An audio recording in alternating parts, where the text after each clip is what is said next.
Good afternoon, and thank you all for attending the Illinois Legislative Black Caucus response to the governor's budget address. I feel that it's almost an exciting time to finally hear a budget address that is more detailed with the needs of the people of the state of Illinois, with working families and with young people who want to attain a higher education, to business developers in the black community. We're finally raising the minimum wage so that we can move people out of poverty, and the governor did stress how we were going to ensure that those critical services still receive funding, all of our social service programs in addition to higher ed. I thought his speech was very detailed on being realistic about the hole that we're actually in and how we're going to, over a period of time, climb ourselves out of that hole, but continue to support services that are drastically needed, like mental health support and violence prevention for our communities. So we're all here as the Illinois Legislative Black Caucus to share with you some key items that we felt needed to be addressed. First, we'll hear from Senator Hutchinson to discuss revenue streams. We know that in order to grow our economy, we need to find ways to increase revenue. Senator Hutchinson is the chair of Revenue in the Senate. Thank you, Leader Lafford, and good morning, everybody. Thank you for coming to hear a response to what some can say is exciting because at least now we're telling the truth. And I think at the end of the day, we as Black Caucus members recognize that the time for us behaving as though we don't have the fiscal problems we have, which totally inhibits our ability to invest in the things we'd like to see invested in, is something that we're all going to have to deal with. So what the governor laid out in the budget was that we have a $3.2 billion structural deficit that we have to deal with. And we are going to tell the truth about the fact that this is year one in building to a much better and stronger, firmer fiscal standing. And those are things that we have to start with from a shared understanding of facts. That of $37 billion, $20 billion off the top goes above the line, and it's court consent decrees and federal laws and things and debt service payments and backlogs and all the things that we have no control over. They have to go. That leaves us with very precious few dollars to invest in what we need. So it is not just that we have what everyone's been telling us all these times, a spending problem. When you see where lack of investment are, you see what we have is a revenue problem. And he was honest about that today. And he talked about things like acknowledging the accessibility and readiness of cannabis all across the state right now. He talked about the fact that your neighborhood drug dealer does not ask your child if they have ID before they're trying to figure out how to have you buy something illicit at this time. They talked about the criminal and social justice things that we can impact by doing that while we're turning our state around at the same time. We talked about legalizing sports betting because it's happening.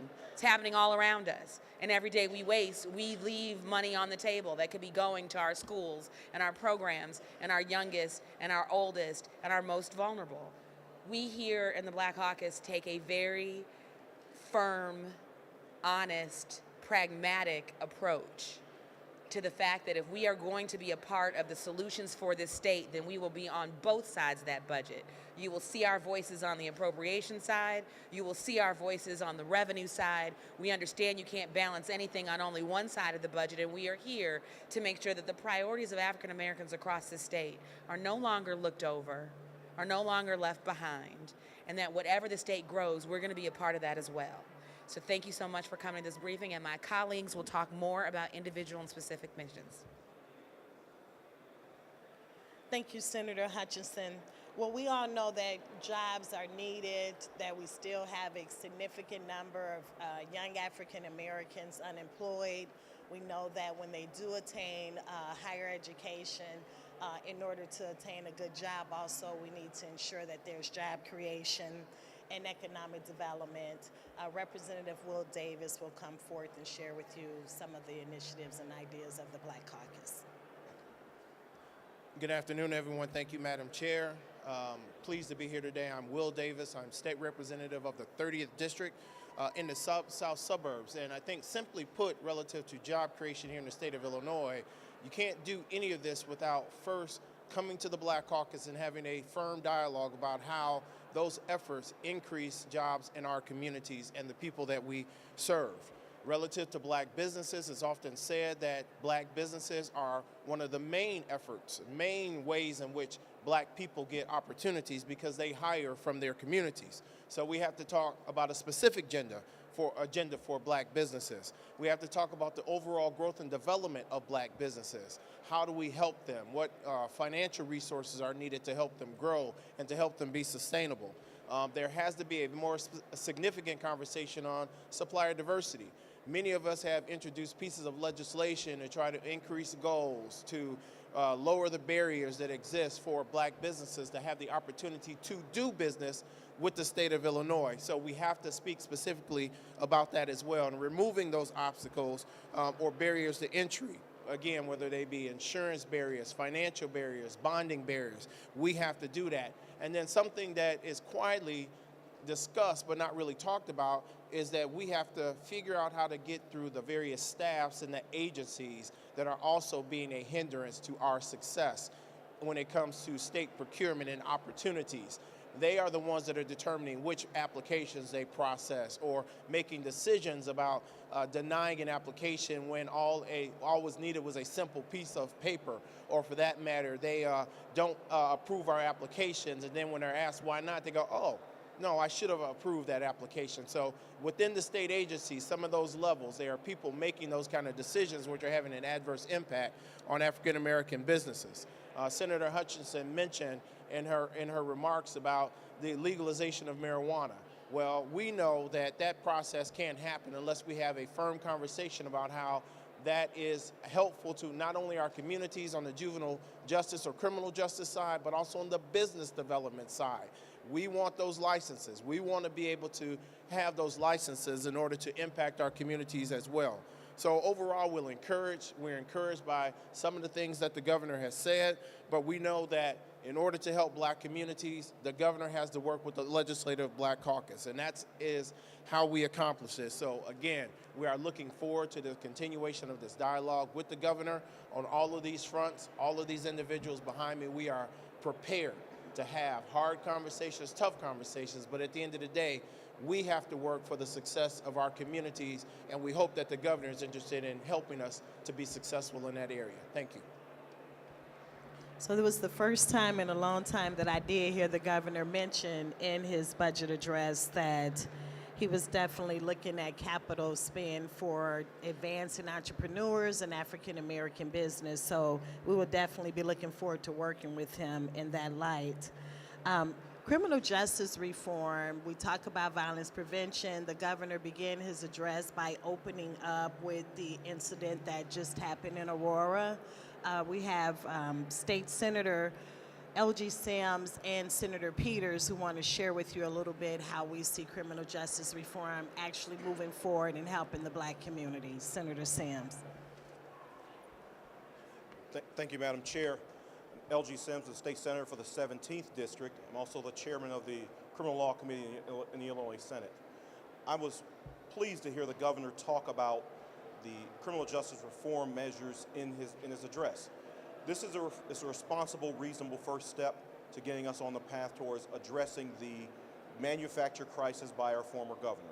But it was also good to hear the governor talk about how not just incarceration, not just housing prisoners, but dealing with the underlying causes of violence, dealing with how violence is impacting our communities, making sure that we are making our communities safer and addressing those issues. But also hearing the governor talk specifically about gun violence, that was encouraging for the governor to specifically talk about keeping guns out of the hands of those who should not have them, those who are a threat to themselves or others. We need to have a real conversation about what we are going to do about violence in our communities. It is not just on the south or west sides of the city of Chicago. It happens on the east side of Springfield, as we see. It just happened in Aurora. And I was just witness to a senseless gun violence recently in Orland Park. So gun violence is happening throughout our state, and we need to treat it as the public health crisis that it is.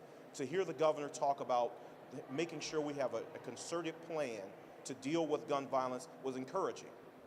Over the days and weeks and months ahead, as we negotiate this budget, I want to have more of a more detailed conversation about addressing those issues. Because when we invest in, as Representative Davis talks about, job creation or economic opportunities, or addressing the issues that are underlying and undergirding the challenges our communities face, as Senator Hutchinson talked about, we will then be able to adequately address the issues that we face.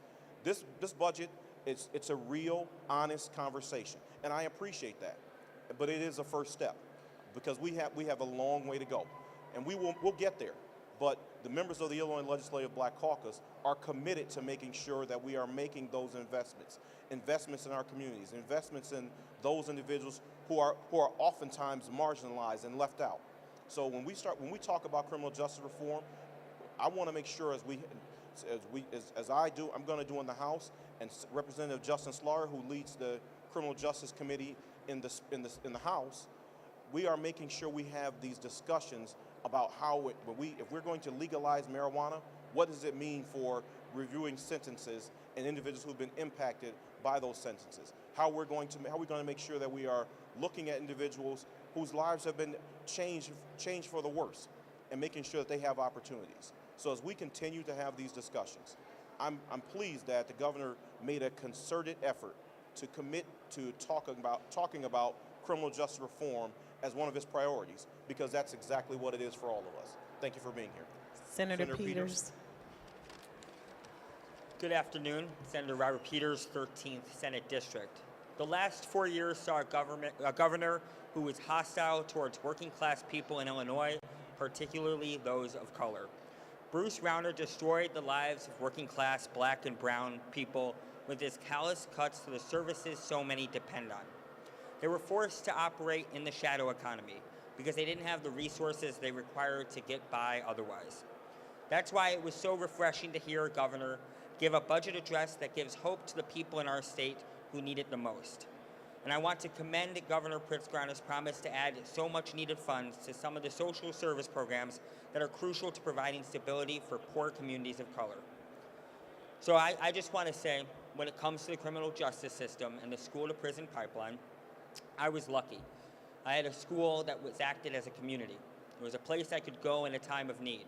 Teachers, administrators, and neighbors who had doors open for me.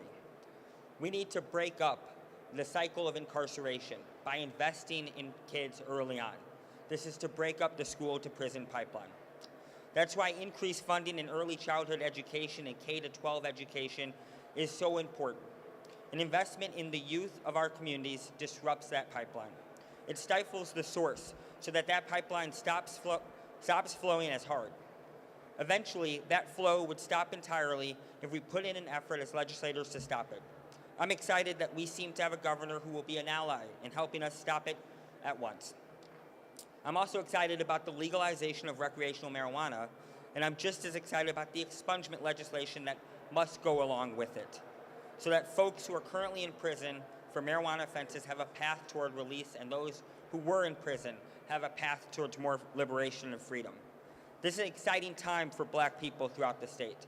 The Illinois Black Caucus has always had one main goal, and that was fighting against the systemic racism that plagued all aspects of the daily lives of black people in order to improve their everyday lives. After 4 years of resistance to those ideas, it's great to have a governor who seems willing to stand by our side as we achieve our goals. Thank you.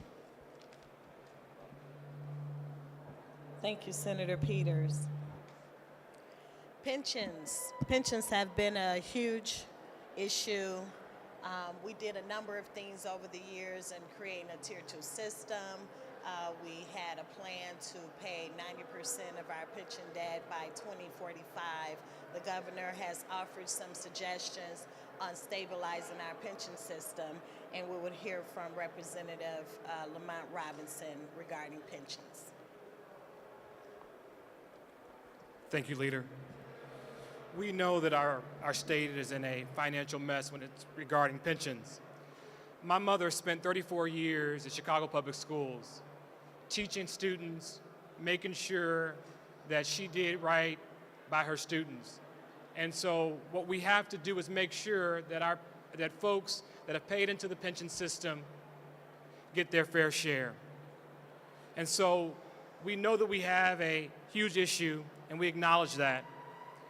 But we want to work with Governor Pritzker to be able to correct this. As a caucus, we support a dedicated revenue, an asset transfer evaluation, pension obligation bonds, extending optional buyout programs, smoothing and extending the pension payment ramp. Also, pension consolidation efforts. These are things that will get our pension system back on track. We have to pay what we owe. Thank you. Thank you, Representative.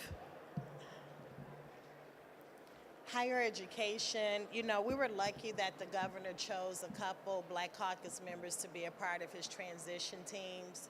And one of those members was our very own Representative Chris Welch, who was the co-chair of the Education Success Team. Representative Davis was a part of that team, and so was I. And some of the things that we heard the governor say, we're pleased to know that he's listened to many of the suggestions that we offered. Coming forth is Representative Chris Welch. Thank you, Leader Lightford. Good afternoon, everyone. My name is Chris Welch. I'm state representative in the 7th District. And as the senator said, I was honored to serve as one of the co-chairs of Governor Pritzker's Educational Success Transition team. I got to tell you, while sitting there listening to the governor's first budget address, I couldn't help but think and kept saying to myself, wow, elections really do matter. Elections really do matter. We actually had a governor standing before us saying the things that are near and dear to us, a governor who clearly had listened to us, someone who had read his transition report and clearly cared about the work that went into those committees, specifically when it came to higher education. The committee told him that if we were going to lift up Illinois, we have to stop the disinvestment in our colleges and our universities. We have been disinvesting in our colleges and universities for far too long. And that's going to change with this new governor. In his speech, he specifically talked about MAP grants, increasing them an additional $50 million. That's going to help low-income and moderate-income students. Those are students that come from the districts that we represent. We had a governor who listened to us and talked about increasing the AIM High Scholarship Grant an additional $35 million in this fiscal year budget. That's going to help students that we represent. We had a governor that's talking about increasing across the board 5% for all of our universities. They haven't seen that in quite some time. And just like he did yesterday when he signed the Minimum Wage Act and helped Illinoisans all across this state, by investing in higher education, by investing in Eastern Illinois and Western Illinois and Chicago State and Northeastern and SIU, Governor Pritzker left us hope that he's helping us all across this state. So I'm looking forward to getting to work, because I know that this is the beginning of the conversation, but I got to tell you, we're feeling pretty good here today, and we're going to lift up Illinois when you listen to what the governor's put in this budget proposal. Thank you. Thank you, Representative Welch.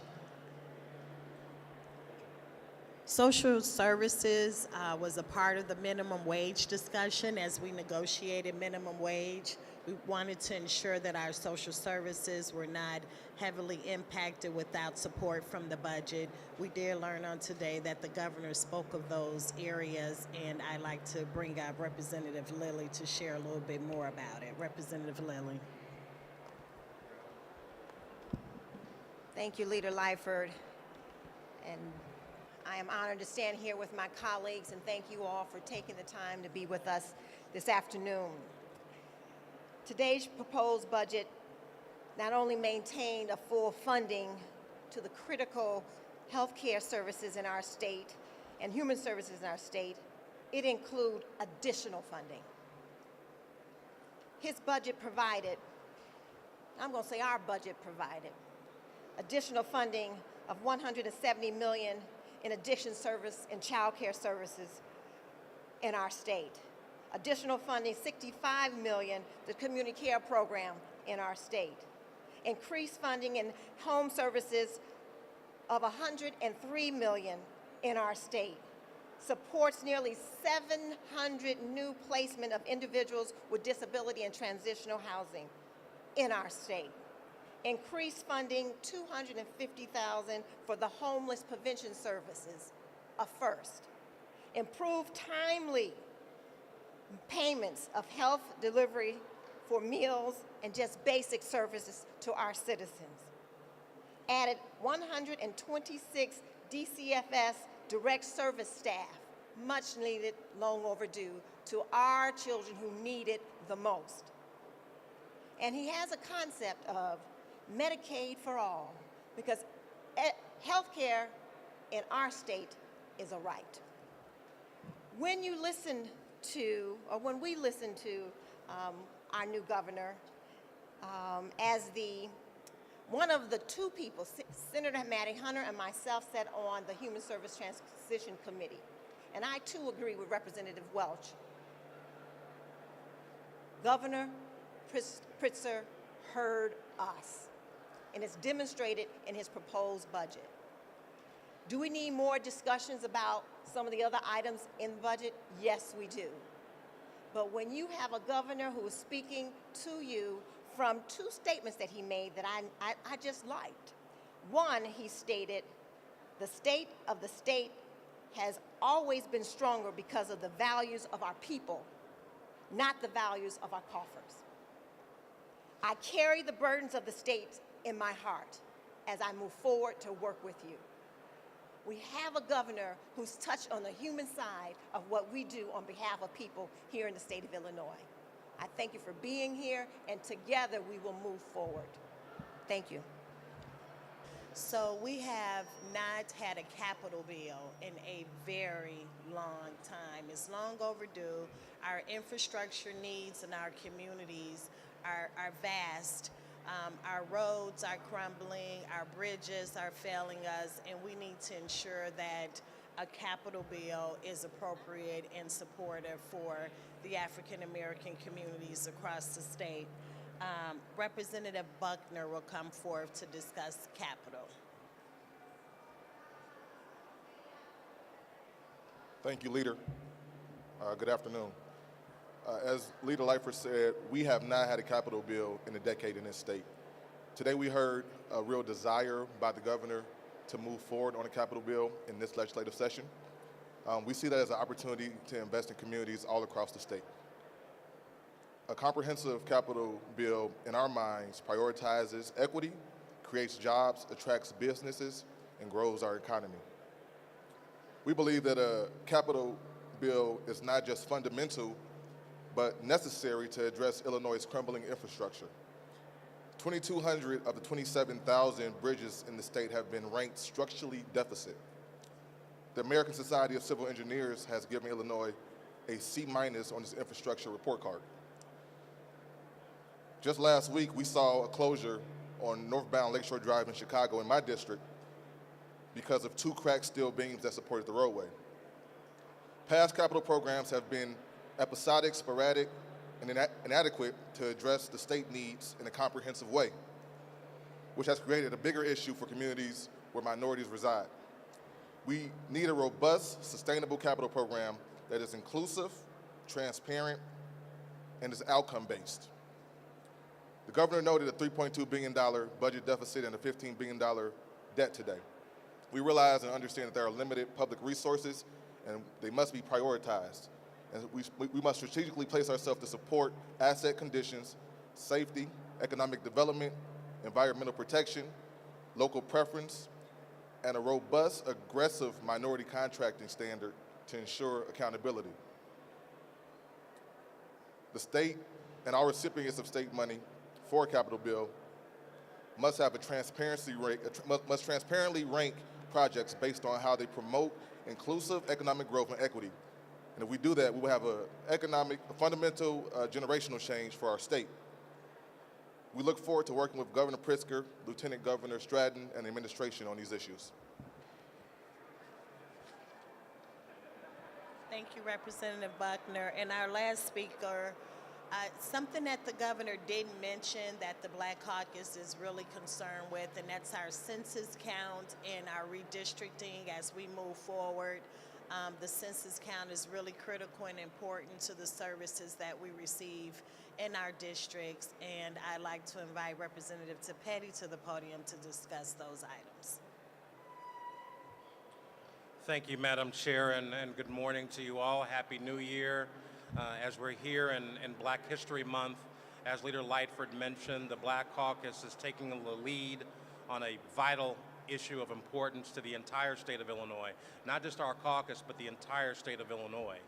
Every year, the federal government allocates roughly about $700 billion to be allocated among the states, and the way that the federal government makes the determination as to how much money will be allocated to Illinois is based primarily on one factor and one factor alone, our population.